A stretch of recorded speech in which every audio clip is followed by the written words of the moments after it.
రొయ్యల బాల్స్ అనమాట. కైమా ఉంటల్లాగానే రొయ్యలు ఉంటలు ఇవి అనమాట. థిక్గా వస్తుంది చూడండి. దీంతో కంపల్సరిగా చూసేయండి, నిమ్మకాయ పొడి వేసే రొయ్యల కర్రీ అయితే అయిపోయిందండి. చూడండి, రొయ్యల కర్రీకి చెరువు పెట్టేసి ఆయిల్ అయితే వేసాను. ఆయిల్ కూడా హీట్ అయిపోయింది. ఇప్పుడు ఆనియన్ వేస్తున్నాను. ఆనియన్ కూడా వేసి బాగా ఫ్రై చేసుకోవాలి. చూడండి, దీన్ని కూడా బాగా ఫ్రై చేసుకోవాలి. ఆనియన్ అయితే కొద్దిగా ఫ్రై అయ్యాయి. ఇప్పుడు 2 నిమ్మకాయలు, కొద్దిగా అల్లం పేస్ట్ కూడా వేసి బాగా కలుపుకొని ఫ్రై చేసుకోవాలి. ఇది కొద్దిగా ఫ్రై అయిన తర్వాత మనము డీప్ ఫ్రిడ్జ్లో పెట్టుకుంటాం కదా, మనం కొత్తిమీరని ఫ్రెష్ది ఉన్నా వేసుకోవచ్చు. మేము మా ఇంట్లో డీప్ ఫ్రిడ్జ్లో పెట్టుకుంటాం కాబట్టి స్టోర్ చేసి పెట్టుకుని అది వేస్తున్నాను. మీరు ఫ్రెష్ ఉన్న ఒక 3-4 కట్టలు వేయాలి, దండిగా వేయాలి కొత్తిమీర. అప్పుడే మనకి గ్రేవీగా కనిపిస్తుంది, థిక్గా. ఓకేనా? 4-5 కట్టలు, 3 కానీ 4 కానీ మినిమం ఉండాలన్నమాట ఆకుకూర. చూడండి, ఇప్పుడు మనం డీప్ ఫ్రిడ్జ్లో పెట్టుకున్న కొత్తిమీరను కూడా వేసేస్తున్నాను. ఒక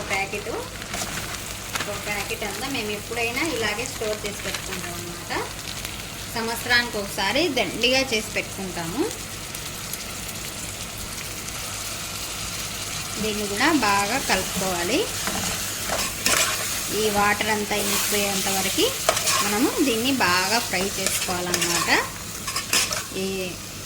ఈరోజుకి రొయ్యల కైమా బాల్స్ అనవా, రొయ్యల కైమా బాల్స్ 2 కలిపి చేస్తున్నాను కర్రీ ఈరోజు.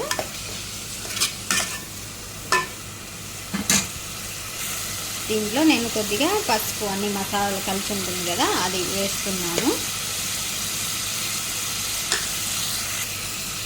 దీన్ని కూడా బాగా కలుపుకోవాలి. ఇలా కలుపుకోవాలన్నమాట.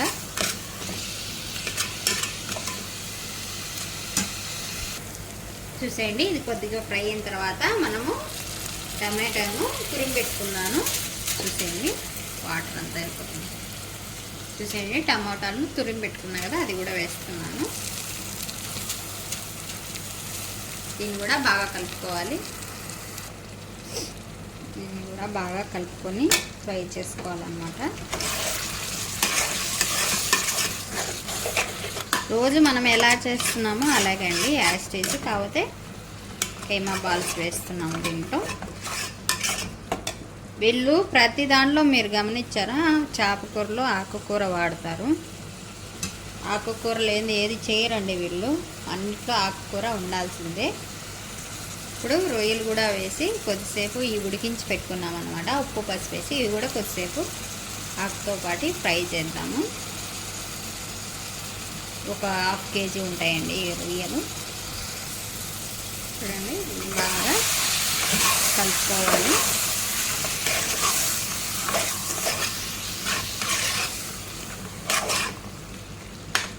ఇలా కలుపుకున్న తర్వాత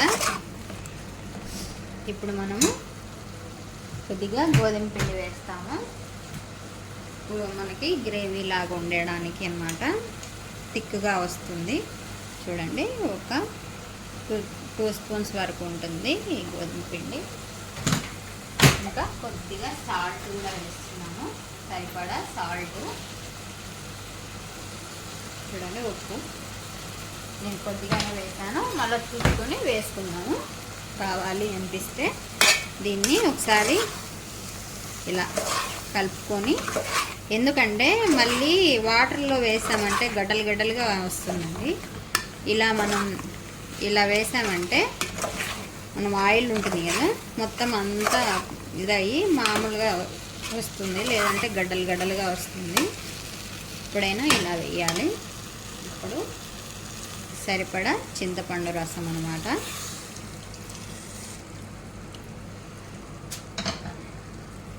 దీన్ని కూడా బాగా కలుపుకోవాలి. ఇలా మొత్తం బాగా మిక్స్ అయ్యేలా కదా, ఉండలు లేకుండా కలుపుకోవాలన్నమాట. ఇప్పుడు సరిపడా గ్రేవీకి సరిపడా వాటర్ వేయాలి.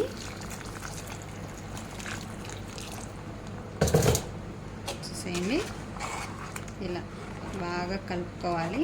మనకు అర్థమవుతుంది ఇది చిక్కగా ఉందా పతలాగా ఉందా అని. ఒకవేళ పతలాగా మీకు అనిపిస్తే మళ్ళీ కొద్దిగా గోధుమ పిండి పక్కన వాటర్లో కలుపుకొని ఉండలు లేకుండా ఇలా కలుపుకుంటూ అది వేసుకోవాలి. లేదంటే ఇక ఉండలుగా ఉంటుంది.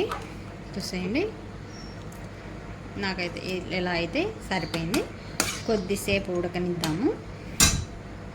ఇప్పుడు లైట్గా నిమ్మకాయ పొడి వేసుకోవాలండి. దీంతో కంపల్సరీగా చూసేయండి, నిమ్మకాయ పొడి వేసేసాను. దీన్ని కూడా ఇలా మొత్తం అంతా కలిసేలాగా కలుపుకోవాలి.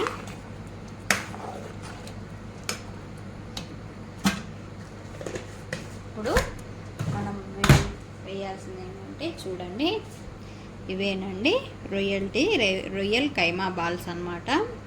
మొత్తం ఆకుకూర, రొయ్యలు, కొద్దిగా రైసు మొత్తం మిక్సీ పట్టి ఇలా ఉండలు కట్టుకుంటారండి. ఇలా ఉండలు కట్టుకొని దీన్ని ఇప్పుడు మనం దీంట్లో వేస్తున్నాము. ఒక 4 తీసుకున్నానండి, ఎందుకంటే రొయ్యలు ఉన్నాయి కదా, సరిపోతుంది. ఎక్కువ వేయలేదు నేను, ఎక్కువ కావాలంటే వేసుకోవచ్చు. నేను ఒక 4 వేసాను అంతే. ఇంకా సిమ్లో మనము ఉడికించుకోవాలి. వీటిని సిమ్లో ఉడికించుకోవాలన్నమాట. రొయ్యల కర్రీ అయితే అయిపోయిందండి. Thank you for watching.